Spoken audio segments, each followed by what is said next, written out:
And we're back for the next 3 episodes of Agatha All Along, because Wednesday night episode drops don't work with my schedule at all, and covering it week to week has been pretty much impossible due to a whole mess of IRL stuff. And I've got to be honest, I almost didn't make this video. I mean, after watching these things, I said to myself, why even bother? The first 3 episodes were awful, but worse than that, they weren't interesting, even in a bad way. I mean, Batwoman made me angry. She-Hulk Attorney at Law made me angry. Echo pissed me off so much I couldn't not talk about it, even though I was sick as hell at the time. But this? Hardly anything even happened in the first 3 episodes, and the only thing they accomplished was making me want all the characters to die horribly so I wouldn't have to watch them anymore. I don't care about them doing whatever they're trying to do. Agatha Harkness wants her powers back. Okay.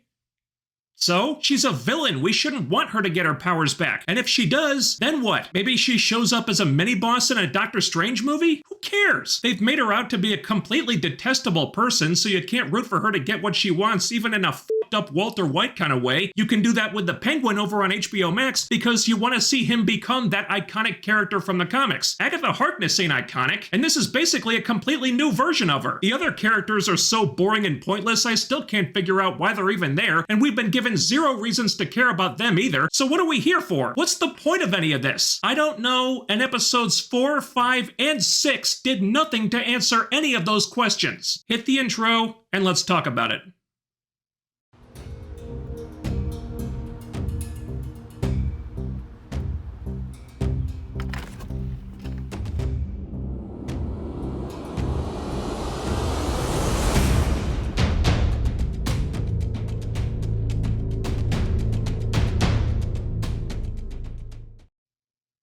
Did I say let's talk about it? Well, that might have been a poor choice of words, because not much happened in episode 4 either, so there really isn't a whole lot to talk about. Kitty Foreman's dead, and Agatha is so indifferent about this woman she got killed by dragging her along on this little adventure that she can't even get her name right. Sure, I can't do that either, but I'm just a guy watching the show. I'm not the one it's gonna reflect badly on if I don't give a shit about these people. But Agatha? Not so much. They spent some time bullshitting about whether or not they need a new Green Witch to replace Kitty Foreman, even though they never had one to begin with because Kitty Foreman was just a plain old muggle, which wasn't a problem before, but it is now. For some reason. Also, some of them think they need a full coven to walk the bitch's road because that's like a rule or something, but the writers have already broken their own rules several times, so who the hell knows what's going on here. So the 5 of them cast a spell to summon a new Green Witch to join the coven, but Agatha and Diverse Witch number 3 are supposed to not have any magic power right now. Hell, Agatha having no magic is literally the crux of this entire story. So how are they casting this spell at all if 2 of the witches casting it have no magic to cast with? Good f***ing question. We're only 6 minutes in. I can't use the meme yet, okay? Just wait for it. And here's another question. If they could summon whoever they need directly to them, why did we waste episode 2 with Agatha and the kid driving all over the place tracking these assholes down? I don't know. I don't think the writers know either. They cast the spell, and who should pop out of the ground like a zombie covered in filth and acting like that's her idea of a good time but Aubrey Plaza? She's there to help them out, which is pretty weird because the last time we saw Aubrey, she was trying to and kill Agatha, not necessarily in that order. So before you ask, no, her being there to help them doesn't really make sense, but Aubrey is far and away the most fun person to watch on this shit show, and Agatha hates her, which is a big plus, so let's roll with this. There's another few minutes where nothing happens except the other witches mention that they kinda want Aubrey's phone number, so if you were wondering if there was even one single solitary straight person within 100 miles of this show, there's your answer. Also, Diverse Witch number 4 mentions that her mom once told her that the road would save her, which, judging by what happens a little bit later, was a bald-faced lie, but we're not there yet. So the road leads them to some weird 1960s-era recording studio. Much like with the beach house last time, it seems like these tests are just paper-thin excuses to dress up the characters in cute outfits every week. Oh yeah, that's much better than having a coherent story or a main protagonist who's not an unrepentant dog murderer. Great job, writers, your priorities are on point. They look look around for a while, where, once again, nothing really happens. There's a couple character bits, most of which are barely worth mentioning. Witch number 2 is having these episodes where she spouts totally random stuff or just kind of zones out for a minute, so she may be suffering from some form of dementia. Not sure where that's going. Nowhere good would be my guess. Meanwhile, Aubrey takes Agatha aside for a minute, and she's like, "Hey, are you DTS? Cause I'm DTS. Giggity! Agatha's not DTS just yet. Won't be too much longer though. But Agatha does take this moment to put Aubrey on the PA system so the others can hear her, and Aubrey says, with everyone listening, that the point of all this is for Agatha to get her power and for Aubrey to get her bodies, because what Agatha does best is kill all the witches around her. I don't know if Agatha was trying for a cell phone there, but that's kind of what she ended up with. So then the test begins, and one by one they start getting attacked by a curse that causes them horrible pain. Except in the kid's case, it throws him through a window. No reason is given why he's different, they just need something to happen with that later. Somehow they figure out that this curse is the same curse that's been affecting Diverse Witch number 4's family for generations. And it should have killed her already, but it didn't because her mom, the famous musician, had this song she would play, which was a protection spell that warded off the curse. Don't even ask me how they figured this out. Mostly it's just them guessing about stuff, but because what the writers are calling a plot needs them to be right, naturally every guess is a bullseye. So the test is for the Coven to rock on and play that version of the song, which turns out to be a remixed version of the same goddamn song they did in episode 2 to get themselves into this mess in the first place. Which means that the climax of this episode is literally the exact same f***ing one they did 2 weeks prior, just with cuter outfits this time. Are you f***ing kidding me? 4 episodes in and you're already reusing plots? Even Batwoman didn't start repeating itself that quickly. I swear to God, if the next episode is them getting attacked in a parking lot and waking up tied to a chair, I'm tapping out. So right after these dipshits admit that most of them don't actually know how to play any musical instruments, they take up their musical instruments and start playing anyway, and somehow the music sounds just fine. So they proceed to play the same f***ing song from the episode 2 sing-along all over again, except this time it's a rock version with some different lyrics, and because the writers are sadistic f***s, it's even longer and more insufferable than it was before. Jesus f***ing Christ, they really thought this thing was gonna catch on, and it's so pathetic I can't even laugh at them for it. Oh my God, this scene is cringe city. It's so f***ing obvious that the actors are not really playing these instruments and are just faking the whole thing. They're not even trying to hide it. Like, I don't believe Aubrey Plaza has ever held a drumstick in her life. Well, at least not that kind of drumstick. Giggity! Anyway, the curse tries to kill them again, but it can't because they're playing the protection spell song, so they finish the song, nothing bad happens, the curse goes away, and that's it. And if right now you're thinking, wow, that sounded pretty fucking easy. Yeah, it was. That's the problem. They sang a song, they passed the test, crisis over. Nothing else really happened here. Oh, the curse on Diverse Witch number 4's family has been lifted, I guess, but so the what? We only learned about the curse last week and haven't seen anything bad happen to her or anyone else because of it, or at least anything that couldn't be easily fixed, so who gives a rat's ass? The whole thing amounted to jack shit. So a new passageway opens up, they all go through that and wind up back on the road, but oh no, there's a problem, because the kid got cut open by a shard of glass when he went through the window, and now he's dying apparently. Beats me why, the wound really doesn't look that bad. Oh my God, there's so much blood!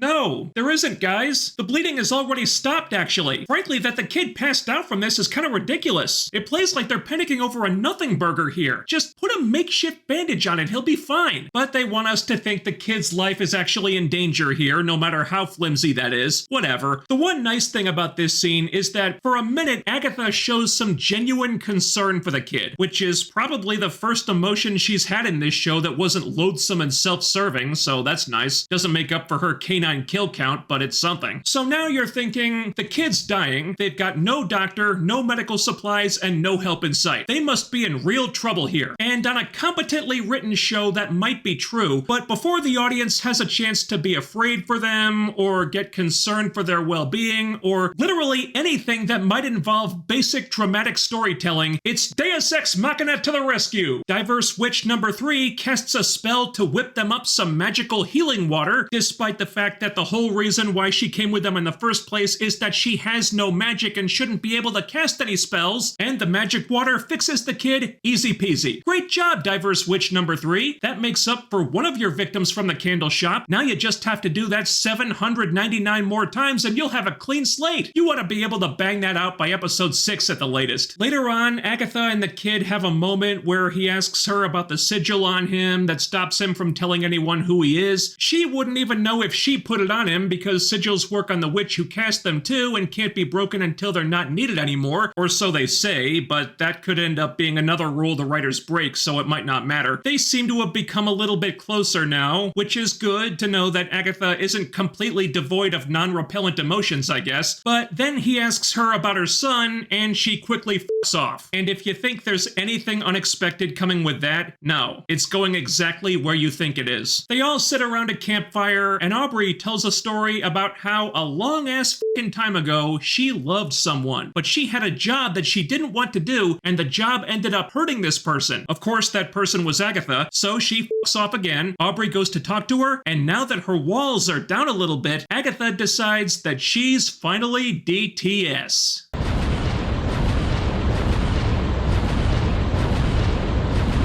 But before these lesbians can do what lesbians do on this lesbian-themed show made for a lesbian audience, Aubrey cockblocks Agatha by telling her that the kid is not hers. Okay. Did anyone really think he was? I mean, I'm pretty sure we've all had the Wiccan name tag printed up and ready for him since the trailer came out, so unless you've got some big swerve in the works here, which I doubt, why are we treating this like it's some big mystery? That's what you end the episode on? The kid isn't hers? Yeah, we all figured that out on our own, thanks. For fuck's sake. They had one nice scene here where Agatha talks to the kid about the sigil, and Aubrey Plaza is at least fun to watch because she's obviously not taking this shit too seriously and is treating the writing with the wry lack of respect that it deserves. Aside from that, this episode was just as obnoxious as the last one, and it followed the same formula too. They waste time walking the road for a while until they come to a building where they put on kooky outfits and pass some stupid test in a pathetically easy way. There are no real surprises here, and judging by episode 5, I don't think there are any coming in the future either. Episode 5 is both encouraging and discouraging at the same time. It's encouraging in that something relevant finally happened, which means we must be getting closer to whatever the hell the point of this shit is supposed to be, but discouraging in that this quote-unquote surprise was so underwhelming and predictable that it pretty much told you everything you need to know about Agatha all along, and what you need to know ain't good. Because if that was the best reveal they could come up with after 5 episodes of go-nowhere buildup, they're in trouble. Anyway, episode 5 begins with the hooded assholes from episode 2 appearing on the bitches road, because when our cast of slack-jawed dimwits summoned Aubrey Plaza, they left the proverbial door open and the Salem 7 came through it. The Salem 7, who we learn through a very lazy exposition dump, are the children of Agatha's original coven, who Agatha killed for trying to kill her because, well, knowing Agatha as we do, I'm sure she gave them plenty of reasons. With the hooded assholes coming at them from both sides, the ladies have no choice but to go up. So they all grab some fat tree roots, cast a quick spell, and turn them into makeshift flying brooms. Yes, each of them casts this spell. Even Agatha and Diverse Witch number 3, neither of whom are supposed to have any magic power right now. For fuck's sake, writers, if you can't even follow your own damn rules, why even have them in the first place?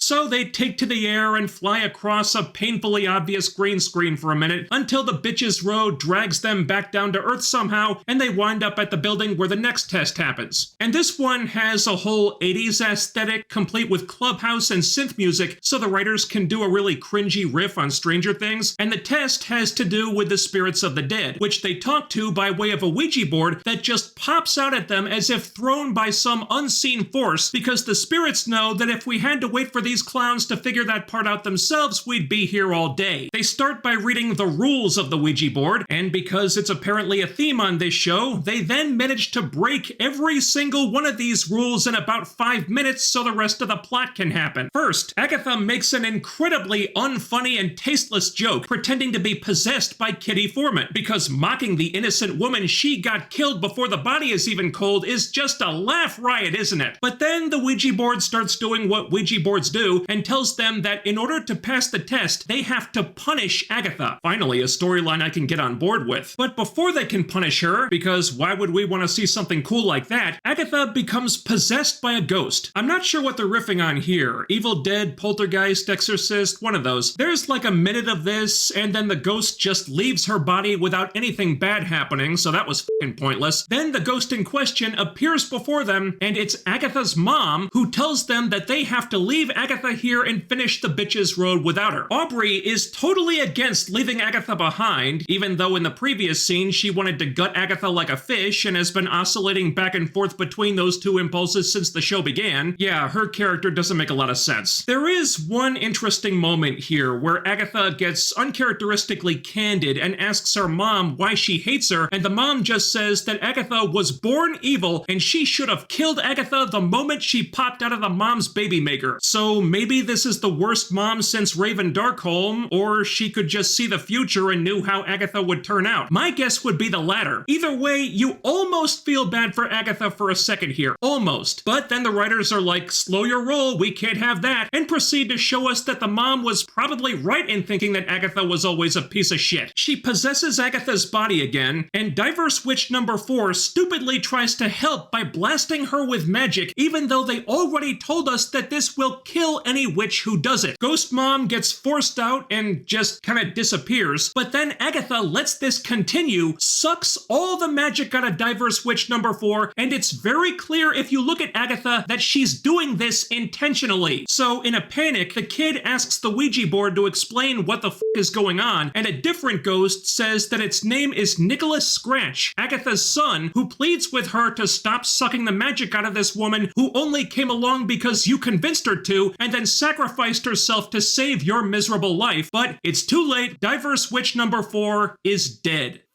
You, Agatha. Look, I have no attachment to any of these twats, but Diverse Witch number 4 was one of the less obnoxious characters here, and we can't afford to lose people like that if the show is going to continue on for another few weeks. Now, if you wanted to kill all of them in one fell swoop so we could end the show here, cool. But this dipping your toe in only to pull it back out again nonsense is just a big f***ing tease. So the kid is mortified. Agatha claims she couldn't control it, but that's obviously bullshit and the others aren't having it. I mean, she laughed about murdering a dog and we're supposed to think she has a conscience now? Get the f*** out of here. So everyone's ready to ditch Agatha, even the kid who's finally wised up and decided that if killing people to serve your own agenda is what it means to be a witch, then he wants none of that. But Agatha doesn't think he really means this because you're so much like your mother. So she knows the kid's secret now. Not sure when she figured that out exactly. I guess it happened off screen at some point. But that really sets the kid off, so he takes mental control of Witch number 2 and Diverse Witch number 3, since when is that one of his powers? Beats me, magic, and has them throw Agatha to the ground, which swallows her up like quicksand, and then he blasts them, getting them swallowed by quicksand too. I couldn't tell you why, since he actually likes them, and I don't know where Aubrey is while this is happening. She just doesn't appear in this scene for some reason. And the episode ends with the kid suddenly having a crown thing, not unlike the one Wanda previously had, so the kid's true identity, the big twist, is that He's exactly who everyone thought he was before the show even premiered. Wow, you really hit us with both barrels on that one, Jack Schaefer. Seriously? That was your mic drop? They play it like it's some big shocker, but again, people have been calling this one since the trailer came out. We've just been waiting for the characters to catch up with us this whole time. Granted, it makes the kid mildly more interesting now, but it also raises some weird questions. It's only been 3 years since WandaVision, so shouldn't Wiccan be about 10 or 11 years old tops? How's he suddenly like 18?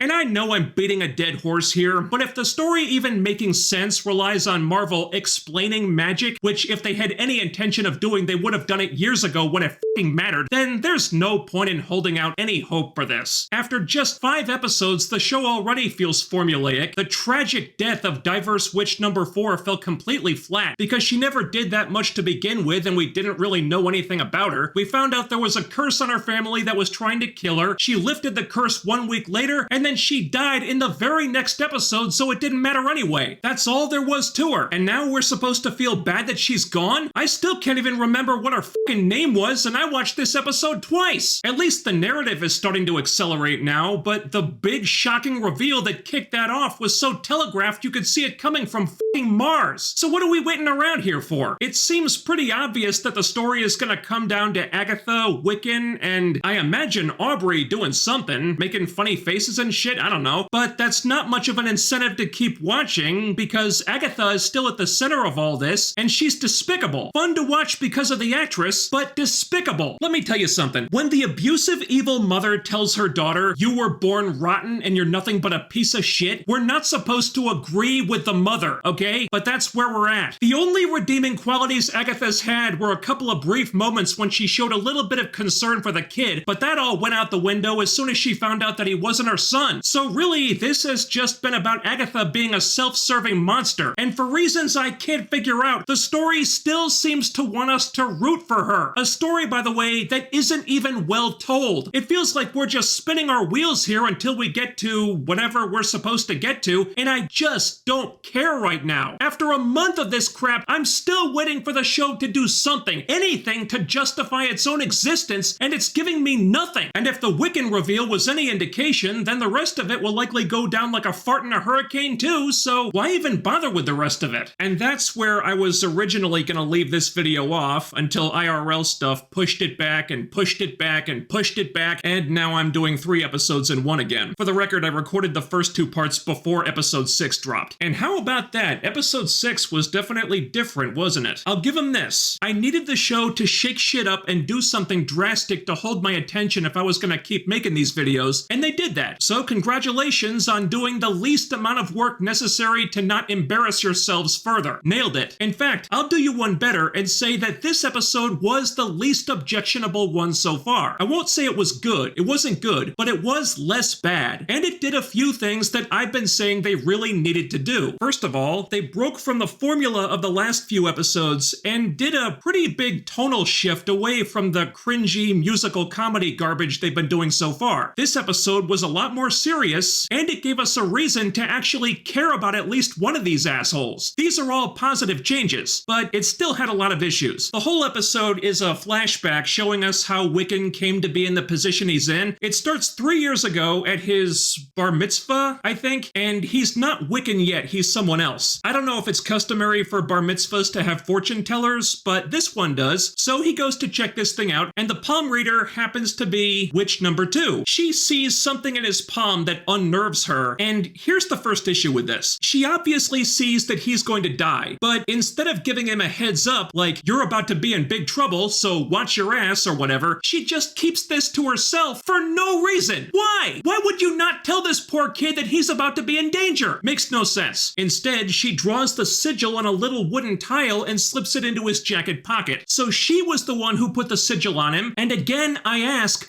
why? What is the reason for her doing this other than the fact that it's in the script? They never tell us, and it makes no sense. Anyway, the party gets cut short because there's some kind of emergency going on in Westview, so this is taking place during the finale of WandaVision, and on the drive home, the kid and his parents get into a car accident and the kid dies. We hear a little bit of audio from Tommy and Billy, Wanda's boys, as they were getting erased from existence, I think, and suddenly the kid wakes up. Apparently, it's like a Quan Betsy Braddock situation where someone dies and another person takes up residence in the dead body. Beats me how that heals the body of its mortal wounds, but whatever. Comic books. So the kid died and moved on, and then Billy Maximoff's mind moved into the body he wasn't using anymore. Did they explain how that happened? Of course not. It just did because f you, we say so. And Billy has very convenient amnesia. He can't remember anything before the accident, another thing they don't explain. Also, he can hear people's thoughts now, and he's kind of freaking out about it. Then we fast forward a little bit, and we see him in a car with his boyfriend. Here's the next problem. This is 3 years after the bar mitzvah, if that's what that was. So the kid's body would be about 16 or 17, I think. But I'm pretty sure that Billy would only be about 10 or 11 at this point, maybe 12 if we're being generous, which means we've got the mind of a prepubescent boy in the body of a much older teenage dude making out with another dude. Do I need to explain why this is so uncomfortable to watch? I'm not going to because I get demonetized for it, but trust me, it is. He starts hearing the boyfriend's thoughts, so he puts the brakes on and they talk about what happened to him 3 years ago. And this is the main problem with the episode. We, the audience, know what happened to Billy, but he doesn't. So for the first 45 minutes of this thing, we're just sitting here holding our dicks waiting for him to catch up with us so we can finally get the plot moving. And unfortunately, that doesn't happen until the very last scene. This episode is long, and it feels even longer because most of it is just Billy very slowly learning stuff that we already know, and so much of it feels redundant because it could have, and for God's sake should have been done a lot faster. Anyway, Billy's been playing detective for a while, trying to piece together the events of that day 3 years ago because he knows that something